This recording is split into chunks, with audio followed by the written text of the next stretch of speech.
야, 깡통도 충분할 것 같았는데 확실히 옵션이 들어간 게 다르구나 이런 생각이 들었습니다. 우하, 여러분 안녕하세요, 한소원입니다. 신형 그랜저 굉장히 뜨거운 관심을 받고 있죠. 우리가 이전에 깡통 그랜저를 촬영을 했었고 다음번에는 풀옵션과 깡통을 비교한다고 이야기했었죠. 과연 얼마나 차이가 나는지 한번 비교해볼까 하는데요. 사실 우리가 깡통 그랜저를 시승을 해보고 느껴봤을 때는 야, 깡통 그랜저만 해도 충분한데 굳이 풀옵션까지 갈 필요가 있을까? 이런 생각이 들었거든요. 근데 실제로 두 대를 놓고 비교하면은 분명히 차이가 있을 것 같다라는 생각이 조금은 듭니다. 그렇기 때문에 깡통 그랜저와 풀옵션 그랜저를 한번 두 대를 놓고 비교해 볼까 하는데요. 일단 첫 번째, 옵션이 아무것도 안 들어간 프리미엄 트림의 이 차량 같은 경우에는 3,716만 원부터 시작을 하고요. 자, 이 옆에 있는 차량은 캘리그라피 트림으로 풀옵션입니다. 거의 옵션 다 들어갔어요. 그래서 5,154만 원이에요. 물론 시작 가격은 4,604만 원에 시작을 하지만 옵션을 다 추가를 하면 5,154만 원이 되는 거죠. 가격 차이로만 보면은요, 1,426만 원 정도 차이가 납니다. 1,400만 원이라면 절대 작은 금액은 아니기 때문에 분명히 무언가 굉장히 많이 들어가 있을 것 같다라는 생각을 합니다. 자, 그렇다면은 프리미엄 트림에도 옵션을 추가하면은 금액대가 올라가잖아요. 만약에 이 프리미엄 트림에 옵션을 다 추가를 하게 된다면 대략적으로 한 800만 원 정도가 차이가 납니다. 하지만 어떤 부분이 디테일하게 차이가 나는지 오늘 여러분들과 같이 최초로 두 대를 한번 비교해 보도록 하겠습니다. 자, 일단 첫 번째, 외관의 차이도 분명히 있죠. 프리미엄 트림이랑 캘리그라피 트림을 딱 놓고 보니까 그릴 디자인이 다르네. 야, 나는 이거 몰랐어. 그냥 색깔만 다른 줄 알았는데 프리미엄 트림 같은 경우에는 그냥 일반 크롬에 약간 좀 심플한 디자인으로 좀 들어가 있고요. 반면에 캘리그라피 같은 경우에는 로즈골드처럼 약간 어두운 컬러의 크롬들이 들어가 있습니다. 고급스러운 느낌의 그릴이 들어가 있죠. 자, 게다가 센서의 차이도 있죠. 지금 보면 이 앞에 센서가 들어가 있지 않습니다. 특히 이 차량 같은 경우에는 옵션이 다 빠져 있기 때문에 여기에 지금 아무것도 들어가 있지 않고요. 반면에 캘리그라피 같은 경우에는 옵션이 다 들어가 있어요. 그래서 이 밑에 센서가 들어가 있는데 그릴 디자인과 똑같은 무늬가 여기에 지금 새겨져 있다는 것을 볼 수가 있습니다. 자, 그 다음 차이는 바로 휠이에요. 요것도 되게 중요하거든요. 일단은 캘리그라피, 얘는 이제 20인치 휠까지 추가를 해가지고 20인치 휠이 지금 들어가 있고 옵션을 집어넣지 않으면 18인치 휠이 들어갑니다. 타이어도 차이가 있어요. 물론 이 두 타이어 다 흡음재 타이어가 들어가지만 20인치 휠 같은 경우에는 피렐리 타이어가 들어가고 18인치 휠 같은 경우에는 넥센 타이어가 들어갑니다. 19인치 휠이 아마 금호 타이어니까 요 차이점도 여러분들이 알아봐 주시면 좋을 것 같고요. 그리고 이 데일라이트, 요것도 좀 차이가 있는데 요거는 이 밝은 곳에서 보다는 어두운 곳에서 조금 더 티가 나거든요. 그 어두운 곳에서 어떤 차이가 있는지 한번 확인해 보도록 하겠습니다. 가시죠. 자, 그러면 웰컴 라이트 어떤 차이인지 한번 보도록 하겠습니다. 왼쪽에 있는 게 깡통 모델이고 오른쪽이 풀옵션인데 웰컴 라이트 한번 보여주세요.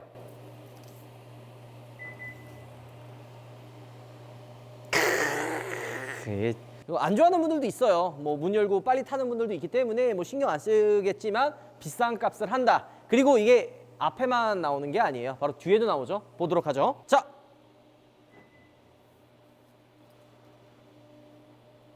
보이는 것처럼 풀옵션 차량은 뒤쪽에도 웰컴 라이트가 나오는 것을 확인할 수가 있습니다. 자, 이것뿐만이 아니라 또 다른 게 또 있거든요. 바로 방향 지시등입니다. 두 차량의 방향 지시등을 한번 확인해 보도록 하죠. 자, 보이는 것처럼 뒤쪽에 있는 후방의 방향 지시등도 무빙 턴 시그널로 풀옵션은 들어가 있고요. 깡통 모델은 점등 형태의 방향 지시등, 턴 시그널이 들어가 있죠. 앞에도 보는 것처럼 이쪽에 무빙 턴 시그널, 깡통은 일반 방향 지시등이 들어가죠. 자, 근데 이거 말고도 우리가 한 가지 확인해야 될 게 있습니다. 바로 비상 깜빡이를 켰을 때 방향 지시등은 어떻게 바뀔지 한번 보도록 하죠. 비상등을 켰을 때는 똑같은 거를 확인할 수가 있습니다. 딱 이렇게 보면 방향 지시등과 비상 깜빡이가 들어오는 이 위치까지가 주간지행등이에요. 이게 DRL이 쭉 일자로 들어오는 게 아니라 낮에는 딱 이 부분까지 좌우 끝에만 나오고 중간에는 데일라이트가 안 들어옵니다. 자, 다들 이렇게 알고 계시죠? 근데 우리가 오전에 주행을 해보니까 밝게만 안 들어올 뿐이지 약간 얇은 느낌으로 이어져 있습니다. 끝에는 굵은 선으로 누가 봐도 한눈에 불빛이 들어왔다는 게 보여지고요. 이 중간에 있는 선은 살짝 얇게 들어온다는 게 차이점이라고도 할 수가 있죠. 자, 어떤 게 또 차이가 있느냐? 바로 후진 가이드 램프입니다. 깡통과 풀옵션의 차이가 바로 여기서도 나타나죠.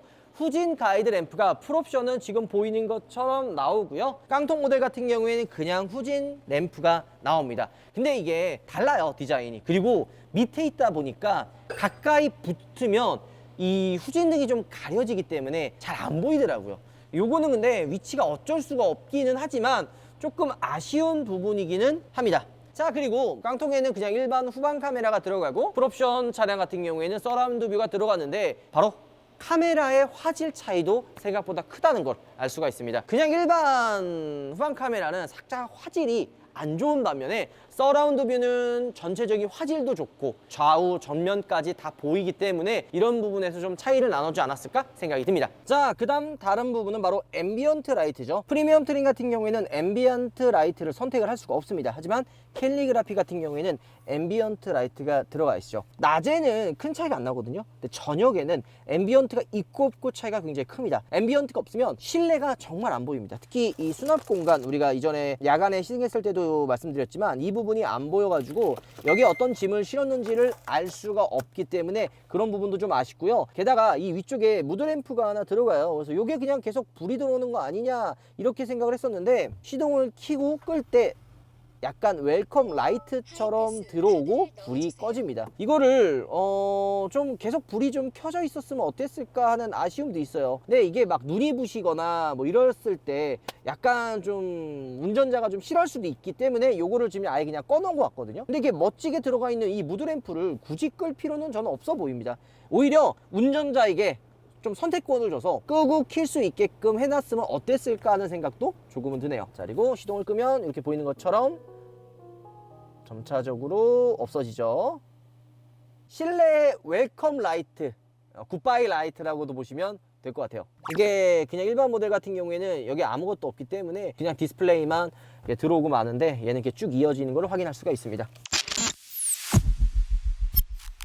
자, 라이트를 한번 보고 왔죠. 자, 그러면 다른 차이점을 한번 보도록 할까요? 일단 첫 번째, 센서가 굉장히 차이가 많이 납니다. 사이드 미러에 보면은 캘리그라피는 서라운드 뷰가 추가가 됐고, 또 한 가지 이거는 모르는 분들이 좀 많은데 윈드실드, 요 전면 유리 같은 경우에는 다 이제 발수 코팅도 들어가고 열 차단도 되어 있는 유리가 들어갑니다. 하지만 깡통 모델과 풀옵션의 차이가 또 있거든요. 이거는 뭐 옵션의 차이라기보다는 트림의 차이예요. 프리미엄 트림 같은 경우에는 자외선 차단 유리가 들어가지 않고요. 캘리그라피 같은 경우에는 자외선 차단 유리가 1열과 2열에 다 들어가 있습니다. 게다가 후면까지도 들어가 있죠. 요거 어떻게 차이를 아냐? 이게 발수 코팅도 추가가 되어 있다고 하는데요. 어떤 거냐면 프리미엄 트림은 여기에 이제 T자로 써져 있고요. 캘리그라피 같은 경우에는 여기 S자가 써져 있는데 요게 자외선 차단 유리가 S고 자외선 차단 유리가 아닌 게 T자로 들어간다 보시면 됩니다. 게다가 파노라마 썬루프를 집어넣게 되면요, 루프 있죠. 여기 이 부분이 블랙으로 포인트가 들어갑니다. 자, 이거는 이제 썬루프가 없기 때문에 그냥 차체색과 동일하게 들어가 있고요.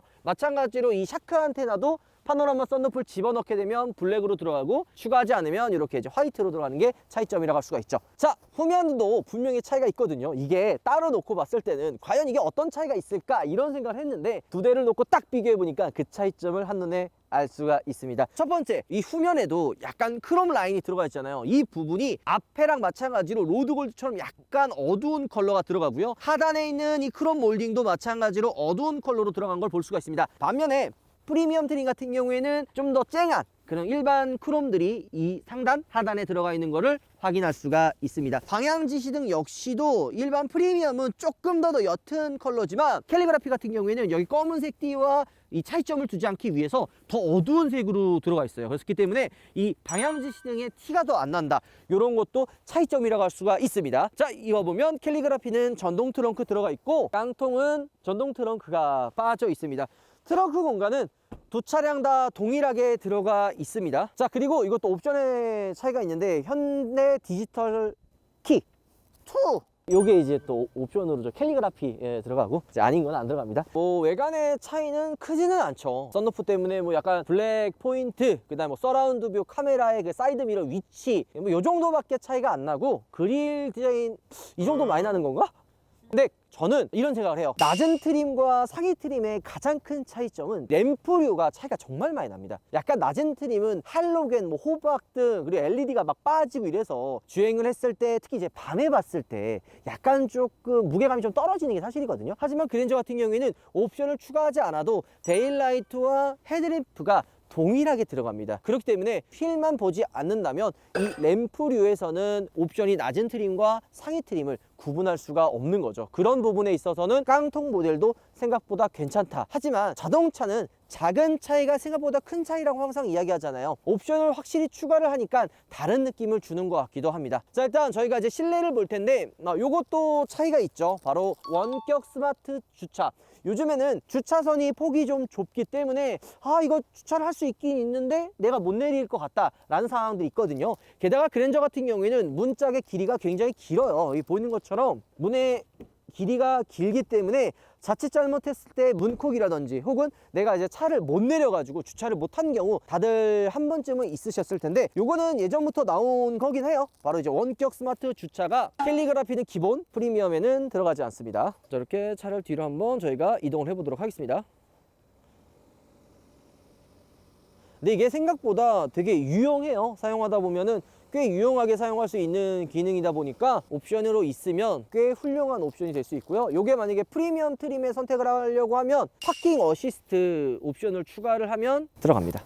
자, 그리고 요거 궁금해 하시는 분들이 있어요. 자, 여기 보이는 것처럼 이게 팝업식 도어잖아요. 만약에 그러면 방전이 되거나 이런 걱정 많이 하시거든요. 근데 그럴 때는 요 키가 따로 있거든요. 서브 키로 해가지고 이 하단에 문을 열 수 있는 키락이 있는데 이 밑에다가 요 키를 놓고 돌리면 됩니다. 그러면은 문이 열려요. 한 가지 조금 아쉬운 부분은 지금 이 서브 키가 보통 수입차들 같은 경우에는 이 본키 안에 이렇게 들어가 있어요.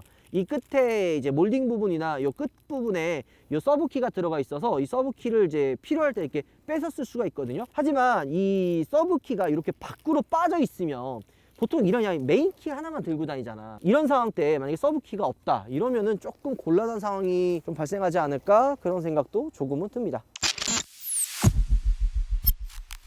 실내도 차이가 있습니다. 옵션을 추가하지 않으면 인조 가죽이 들어가고 캘리그라피 같은 경우에는 최고급 나파 가죽이 들어갑니다. 그리고 위쪽에는 스웨이드도 추가가 됩니다. 이것도 차이가 좀 있어요. 한 가지 재미난 게 지금 이 두 차량 다 똑같은 시트예요.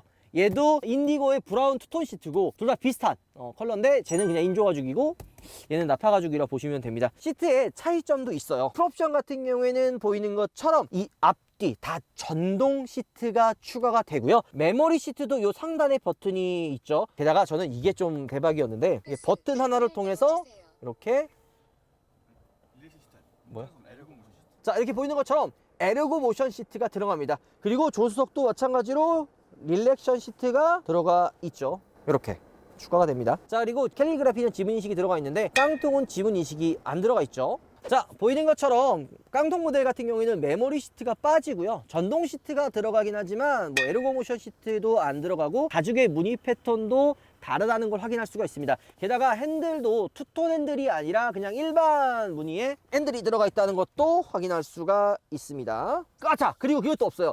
얘는 지금 보이는 것처럼 요 핸들 다 수동이잖아요. 그리고 시트도 메모리 시트가 없기 때문에 이지 XS 시트, 그게 뭐냐면 운전자가 내릴 때는 시트랑 핸들이 안으로 들어가고 저기 멀어져서 타고 내리기 좀 쉽게 해주는 시트 있거든요. 그 기능이 들어가 있는데 이 깡통 모델은 안 되어 있고, 조수석 시트도 앞에 뒤에 가는 전동 시트는 자동이지만 시트를 위로 아래로 조작할 수가 없습니다.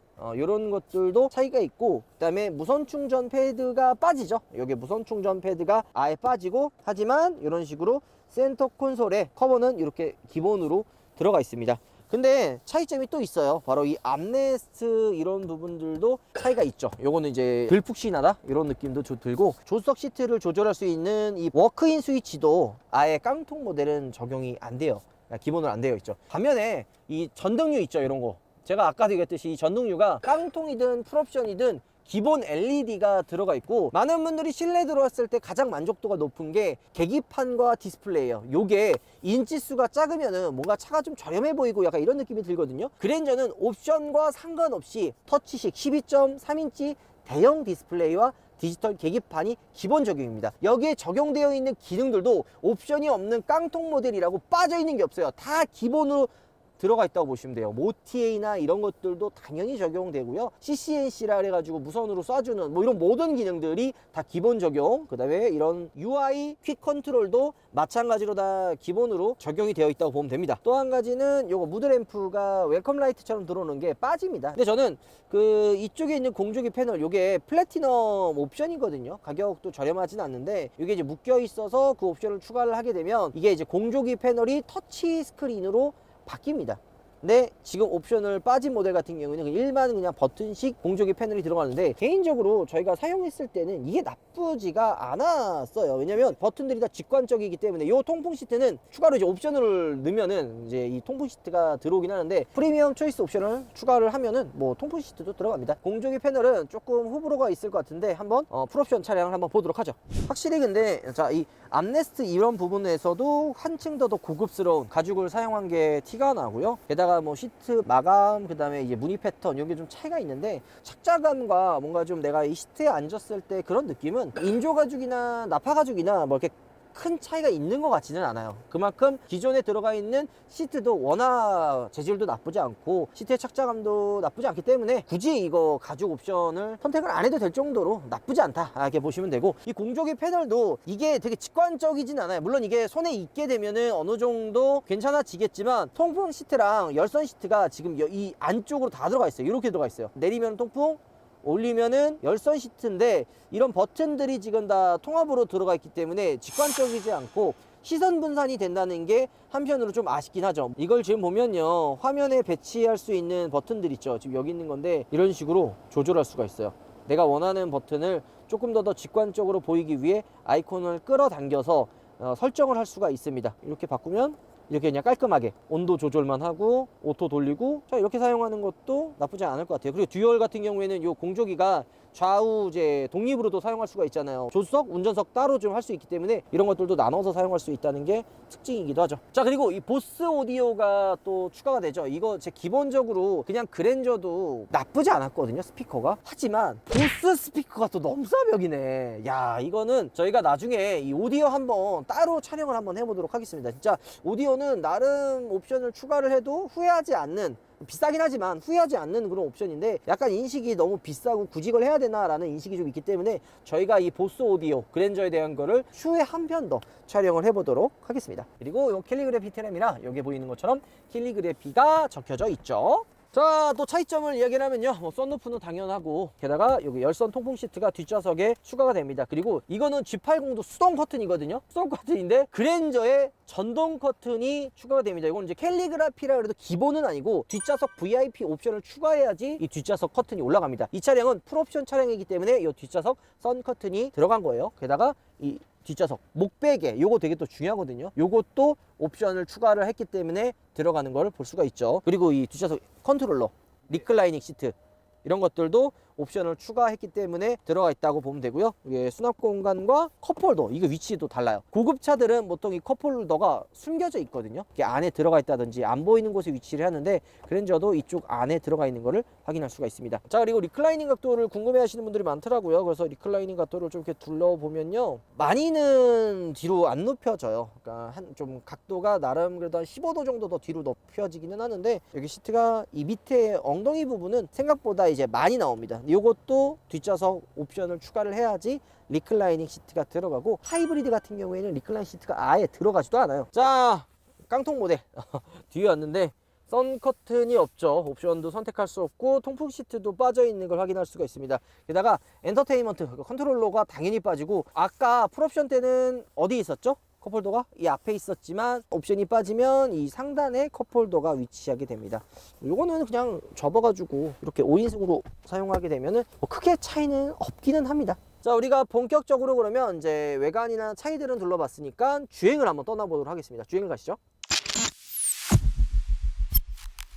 자, 그리고 우리가 그 이전 깡통 시승기 때 단독으로 때 주유를 저희가 했었죠. 그때 거의 바닥에서 가득 채웠는데 한 8만 원 정도가 들어갔습니다. 53리터 정도가 기름통인데 대형 플래그십 세단 치고는 그렇게 큰 기름통은 아니에요. 그래서 좀 주유소를 좀 자주 가야 되지 않을까라는 생각이 조금은 들긴 합니다. 자, 우리가 한번 풀옵션부터 한번 먼저 타보도록 하겠습니다. 제가 이 풀옵션을 정말 한번 주행을 해보고 싶었어요. 그 첫 번째 이유가 프리뷰어 전자 서스펜션이랑 액티브 로드 노이즈 컨트롤, 요거 지금 옵션이 들어간 차를 한번 주행을 해보려고 했거든요. 그냥 깡통도 되게 편하고 되게 조용해서 액티브 로드 노이즈 컨트롤이라든지 아니면 프리뷰어 전자 서스펜션, 요게 되게 궁금했었거든요. 근데 제가 지금 이 차를 아산에 가서 가지고 왔어요. 그래서 꽤 오랜 시간을 주행하면서 느낀 부분은, 야, 깡통도 충분할 것 같았는데 확실히 옵션이 들어간 게 다르구나, 이런 생각이 들었습니다. 물론 옵션이 안 들어간 그냥 일반 그랜저도 정말 훌륭해요. 솔직하게 말씀드리면 진짜 훌륭합니다. 없어도 돼요. 하지만 프리뷰어 전자 서스펜션이 들어가면 더 편합니다. 어떤 포인트에서 편하냐, 노면이 좋지 않은 요철 구간 있죠. 요런 데를 지나갈 때 그 프리뷰어 전자 서스펜션이 들어가지 않은 그랜저 같은 경우에는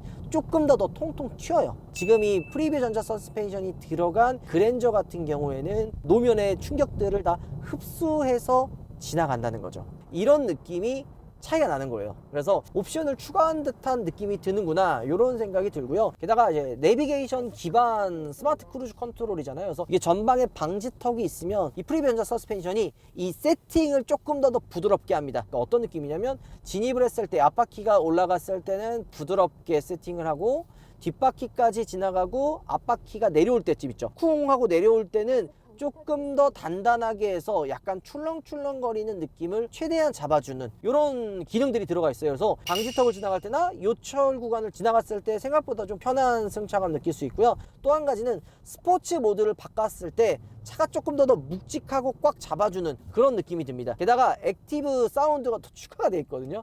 저는 그랜저에 액티브 사운드가 왜 추가가 되어 있나, 이런 생각이 들었는데, 이게 추가가 되어 있어서 스포츠 모드에서의 배기음이 생각보다 나쁘지 않더라고요. 액티브 사운드도 좀 많이 만들어 봤잖아요. 현대에서 뭐 아반떼 N도 그렇고 뭐 다른 뭐 전기차를 통해서 많이 만들어다 보니까 액티브 사운드가 이질감 없이 굉장히 좀 잘 어울리는, 얘가 지금 6기통은 아니지만 6기통의 느낌이 나는, 혹은 이제 8기통의 느낌이 날 수 있게 그 사운드가 좀 들리긴 합니다. 게다가 그리고 스포츠 모드 때 제가 뭐라 그랬어요? 깡통 모델에서는 확실히 핸들이 무거워진다고 했잖아요. 근데 이 무거워진 핸들과 승차감까지도 프리뷰어 전자 서스펜션이 들어가니까 일체감 들게 같이 단단해져요. 이런 것들도 좀 차이가 있더라고요. 깡통 모델은 스포츠 모드를 바꿔도 뭔가 이게 서스펜션이 굉장히 좀 단단해지거나 좀 이런 느낌이 좀 덜 들었거든요. 물론 그냥 모드보다는 단단해지는 게 느껴지긴 했지만, 그 차이점이 프리뷰어 전자 서스펜션이 들어간 모델이 더 단단하고 꽉 잡아주고 차가 좀 밑으로 눌려있는 듯한 그런 느낌을 주게 합니다. 자, 그리고 이거는 놓칠 수 있는 부분인데 제가 포인트를 말씀드리면,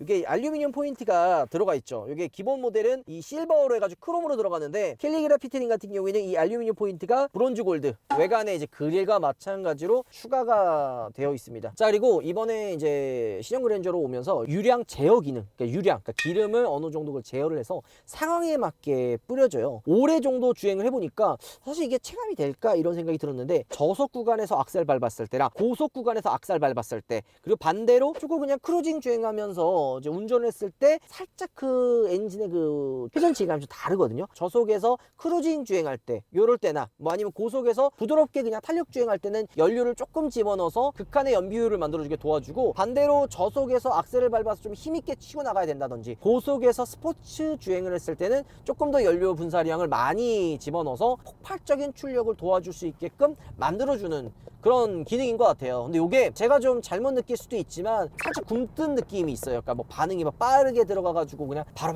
반응하는 이런 게 아니라, 악셀 밟았을 때 뭔가 좀 이렇게 잘 찾지 못하는, 그러니까 요 느낌이 어떤 느낌이냐면, 현대에서 만든 하이브리드 초창기 만들었을 때 전기 모터랑 가솔린 엔진이랑 이 구동했을 때 합쳐질 때랑 전기 모터만 굴러갔을 때랑 그 이질감들이 있었거든요. 그 느낌 난다고 보시면 돼요. 그래서 살짝 요거 처음 타보시는 분들 입장에서는 살짝 그 답답하게 느끼지 않으실까? 라는 생각도 들긴 합니다. 저희가 지금 2.5 타고 있거든요. 근데 요게 4륜 구동, 그러니까 H트랙이 빠져요. 요거는 옵션을 추가하지 않아서 빠지는 게 아니라 2.5 같은 경우에는 H-트랙을 선택을 할 수가 없어요. 요건 3.5에서밖에 선택할 수가 없는 거죠. 자, 그리고 풍전 노면 소음도 중요합니다. 액티브 로드 노이즈 컨트롤 들어간다 그랬죠. 보스 오디오에 묶여 있는데 요 캘리그라피는 기본이거든요. 근데 이게 원래 조용하거든요. 그래, 조용했어 안 조용했어? 진짜 조용했는데, 왜냐면 이중 접합 유리가 뭐 전면부터 해서 싹 다 이중 접합 유리에 방음 흡음재가 깡통 모델이든 풀옵션 모델이든 동일하게 들어가요. 그래서 정말 조용합니다. G80에 비교할 수 있을 정도로 굉장히 되게 조용하거든요. 하지만 액티브 로드 노이즈 컨트롤이 또 들어가니까 확실히 그러니까 뭔가 옵션이 추가가 되면 될수록 더 조용하고 더 편해지고, 그 다음에 오디오 요것도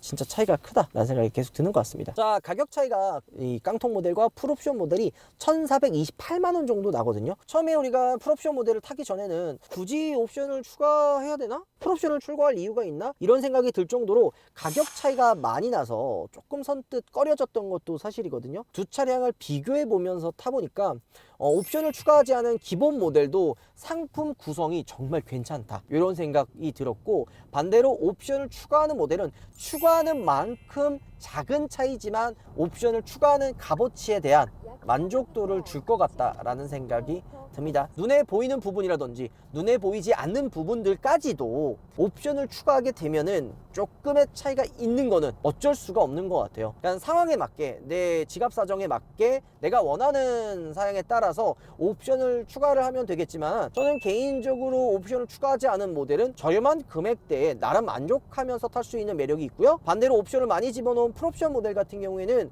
나름 G80에 비교할 수 있는, 그러면서도 거의 1,000만원 이상 저렴한 금액으로 만족하면서 탈 수 있는 매력이 있다라는 생각이 드는 것 같습니다.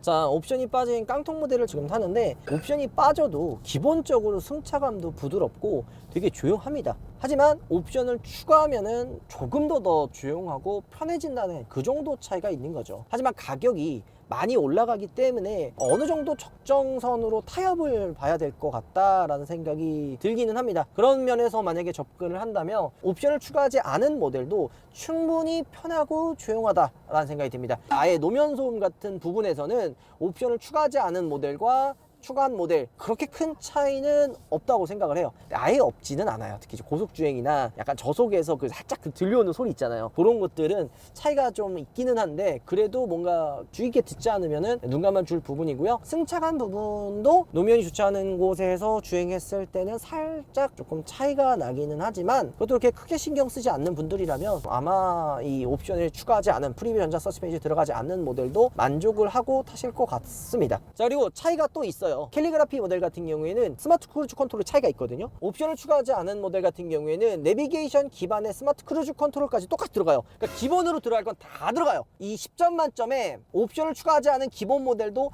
7, 8점으로 되게 높은 수준의 상품성을 가지고 있는데, 옵션을 추가하면은 90까지 확 올라갑니다. 왜냐면 내비게이션 기반 스마트 크루즈 컨트롤이 들어가서 크루즈 컨트롤 주행했을 때 뭐 고속도로의 그 속도 조절이라든지, 그 다음에 앞차와의 거리, 뭐 자율주행 보조 같은 그런 부분에 있어서 확실히 주행에 도움이 됩니다. 하지만 풀옵션 같은 경우에는 내비게이션 포함 스마트 크루즈까지는 똑같지만 뭐가 차이가 있느냐? 자, 첫 번째, 프리뷰 전자 서스펜션을 통해서 방지턱이 있을 때 차체 그 세팅을 차이를 주고요. 두 번째, 고속도로나 이 짐 출입로까지도 자율주행으로 지원을 하기 때문에 이런 주행에 있어서 큰 차이를 보여줍니다. 마지막 한 가지는 또 뭐가 있느냐? 그립 감음형 핸들이에요. 이게 어댑티브 스마트 크루즈 컨트롤 이렇게 사용을 하면요, 그러니까 핸들을 일정 시간 안 잡으면 핸들을 잡으라고 이야기를 하잖아요. 나는 분명히 핸들을 잡고 있는데 왜 핸들을 또 잡으라고 하지? 이런 생각을 하는데, 이게 왜 그러냐면, 이게 조작을 안 하고 그냥 잡기만 하면은 핸들을 잡았는지 안 잡았는지 이게 센서가 인식을 못 해요. 그렇기 때문에 일정 부분 핸들을 조작을 해줘야 되는데,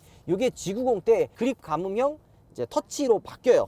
이게 뭐냐면, 잡고만 있으면 조작을 하지 않아도 핸들을 잡으라는 경고등을 띄워주지 않죠. 이게 캘리그라피는 기본으로 들어갑니다. 하지만 옵션을 추가하지 않은 모델은 이게 들어가진 않아요. 근데 이게 옵션을 추가하지 않아도 또 좋은 게 뭐냐면, 기본 상품성이 좋아요. 뭐가 좋냐? 보통 이 핸들을 잡으라 그러면 핸들 잡고 많이 이렇게 움직여야 되잖아요. 근데 얘는 그냥 약간 핸들을 이렇게 대고 살짝만 움직여도 핸들 잡으라는 경고등이 꺼져요. 훨씬 더 좀 심플하게 만들어 놓은 거죠. 또 중요한 게 뒷좌석 승차감이죠. 저희가 한번 이 깡통과 풀옵션의 뒷좌석에 탑승을 해서 승차감까지도 한번 비교해 보도록 하겠습니다. 자, 자, 일반 옵션이 빠진 모델을 한번 타보도록 하겠습니다. 뒷좌석 승차감도 또 중요하잖아요. 그렇기 때문에 뒷좌석을 타서 한번 어떤 차이가 있는지도 느껴보도록 하겠습니다. 근데 진짜 그 헤드룸이 닿는다고 말씀하시는 분들도 있어요. 아무래도 앉은 키가 크신 분들 같은 경우에는 여기 좀 닿는다고 하는데, 저는 개인적으로 이쪽 헤드룸도 그렇고 레그룸도 그렇고 이런 부분에 있어서는 공간이 굉장히 여유롭다, 뭐 좁다라는 생각이 들진 않습니다. 이 그랜저가 아무래도 연령층이 많이 내려갔잖아요. 진짜 좀 연세가 있으시고 옛날 한 진짜 20년 전에 그랜저가 위치하고 있었던 그 자리를 G80이나 G90이 이제 대신하기 때문에, 그랜저가 사실 예전에 소나타에 위치하는, 혹은 소나타와 그랜저 중간 정도에 위치한다고 생각을 하거든요. 그렇기 때문에 이제 패밀리카로 용도로도 많이 사용을 합니다. 특히 지금 이 프리미엄 트림 같은 경우 조금 더 올라가서 익스클루시브 같은 트림 같은 경우에는 가족분들과도 또 많이 타기 때문에 뒷좌석의 승차감도 또 중요하거든요. 근데 이 운전석과 조수석에 특히 1열 같은 경우에는 뭐 요철을 지난다든지 방지턱을 지난다든지 이런 부분에 있어서 뒷좌석보다는 이런 충격들이 좀 덜해요. 앞이 좀 덜하고 뒤쪽이 조금 더 충격도 있고 약간 뭐 롤링이 있어서 멀미가 난다거나 이런 느낌이 좀 있기는 한데, 지금 옵션이 아무것도 안 들어간 기본 모델도 IG와 비교를 한다면은 이전 모델 대비 훨씬 더 전체적인 느낌이 많이 부드러워졌다. 게다가 이게 차가 좀 길어졌잖아요. 전장도 길어졌기 때문에 살짝 롤링이라든지 이런 좀 요철이나 이런 부분에 이제 충격이 좀 올라오지 않을까? 이런 걱정들도 했거든요. 근데 그런 부분에 있어서도 크게 뭔가 좀 체감이 되는 정도로 뭐 충격이 온다든지 이런 느낌은 많이 없는 것 같습니다. 나름 좀 부드러운 승차감을 가지고 있어서 뒷좌석에 타시는 가족분들도 꽤 만족하면서 타지 않을까 생각이 듭니다. 자, 다음은 프리미엄 서스펜션이 들어간 그랜저를 한번 타보도록 하겠습니다. 확실히 옵션이 많이 들어가서 그런지 뒷좌석이 같은 모델인데도 불구하고 고급스러움이 느껴지죠. 일단 전동 선 커튼도 들어가 있고요. 뒷좌석에 보면은 뒷유리 선 커튼도 들어가 있는 걸 볼 수가 있죠. 이게 전동식은 아무래도 G80에도 들어가 있지 않다 보니까 G80 오너분들이 조금 그 배아파하는 옵션이 바로 이 전동 선 커튼이거든요. 게다가 이제 열선 통풍 시트도 들어가 있고 리클라이닝 시트가 들어가 있는 점도 굉장히 크다고 생각이 듭니다. 이런 부분들, 그러니까 이런 고급스러운 뒷좌석 VIP 시트라든지 뒷좌석 컴포트 같은 경우에는 뒷좌석이 이제 사장님이 탔을 때 필요로 하는 옵션들을 좀 추가한 게 아닐까, 그런 생각이 듭니다. 같은 모델인데도 불구하고 이 옵션 추가한 것만으로도 느껴지는 분위기가 생각보다 차이가 많이 납니다. 훨씬 더 고급스럽고, 이 컨트롤러를 통해서 앞쪽에 있는 엔터테인먼트, 뭐 미디어라든지 이런 것들도 손쉽게 조절할 수가 있고요. 그리고 이 레스트 모드를 통해서 한 번에 이렇게 뒤로 누울 수도 있는 모드도 있죠. 이거는 뭐 G90에 있었던 모드인데, 이런 모드도 이 그랜저에 들어간 걸 보면요, 이 그랜저의 위치가 단순히 패밀리카 용도가 아니라 옵션을 많이 추가하면은 사장님도 탈 수 있는 그런 느낌으로 만들어 놨다고 보시면 될 것 같습니다. 게다가 이 차는 프리미엄 서스펜션이 들어가 있잖아요. 그 다음에 액티브 로드 노이즈 컨트롤까지 들어가 있어서 아까 탔었던 모델보다 훨씬 더 잔진동이나 충격이 뒷좌석에 없어요. 진짜 무난하게 갑니다. 약간 큰 파도 없이 부드럽게 쭉 가는 그런 느낌이라고 보시면 될 것 같아요. 그래서 뒷좌석이 조금 고급스러운 차를 원하시는 분들도 그랜저 옵션을 좀 많이 집어넣으면 그랜저도 나름 대안이 될 것 같고, G80의 그 소비층도 많이 가져오지 않을까, 이런 느낌도 듭니다. 그만큼 뒷좌석이 옵션을 좀 집어넣은 모델은 부드럽고 편하네요. 자, 내려서 간단하게 마무리해 보도록 하겠습니다. 가시죠. 자, 여러분들과 함께 옵션이 아무것도 안 들어간 모델과 풀옵션 모델 를 한번 비교해 봤습니다. 1,400만 원이라는 금액 때문에 이게 좀 비교가 될까? 확실히 상품성이나 이런 게 많이 개선이 된 옵션이 안 들어간 깡통 모델도 충분할 것 같다라는 생각을 했는데, 직접 비교를 하고 타보니까 이 옵션이 들어간 모델은 옵션이 들어간 모델만의 매력이 있고요. 옵션이 안 들어간 깡통 모델 같은 경우에는 저렴한 금액으로 가성비 좋게 타도 충분할 것 같다 생각이 듭니다. 3,715만 원이라면 진짜 아반떼에서 조금만 더 주고 산다든지 소나타에서 좀만 더 주고 살 수 있는 금액대이기 때문에 꽤 매력적인 금액이거든요. 여기서 제가 개인적으로 만약에 추가를 한다 그러면 파킹 어시스트 딱 그 정도 하나 추가를 하고 탈 것 같다는 생각도 들고요. 아니면은 지금 이 옆에 있는 것처럼 옵션 다 빼고 타도 충분할 것 같아요. 진짜. 자, 우리가 풀옵션과 깡통 모델을 비교했는데 다음번에는 K8과 또 비교도 해볼 거고, 풀옵션 모델과 G80도 한번 비교해보면 재밌지 않을까 생각이 듭니다. 다양한 비교 시리즈 여러분들 기대해 주시고요. 오늘은 영상 마무리하겠습니다. 아참, 2.5 풀옵션을 협찬해 주신 그랜저 매니아 우리 카페 관계자분들 진심으로 감사하다는 말씀 드리겠습니다. 오늘 영상 마무리할게요. 여러분들 와! 들어가겠습니다. 차의 첫 시작. 웰카. 삐까삐까? 6가지의 총 새로운 포켓몬 방향제가 출시되었습니다. 꼬부기, 잠만보, 포켓볼, 카이리, 이상해씨 이렇게 총 6가지로 출시가 되었고요. 이렇게 너무 귀여운 빅페이스로 출시가 되었습니다. 삐까뚱. 이런 디테일한 부분들이 잘 살아있고요. 너무 귀엽고 동글동글하게 잘 만들어진 것 같아요. 이 방향제는 이렇게 거치해서 실내에서도 쓸 수 있고요. 송풍구에도 이렇게 꽂을 수 있게 되어 있는데요. 거치대 바닥에도 실리콘이 붙어 있어서 대시보드 위에도 이렇게 올려놓으면 10가지의 향으로 폭넓게 취향에 따라 선택해주시면 될 것 같아요. 리필kit도 상당히 간편한데요. 이렇게 백자토로 되어 있는 속고 방향제가 나오는데요. 자석으로 되어 있어서 뗀 다음 다시 자석으로 붙여주면 끝! 아, 네가 정말 취하네요, 방향제.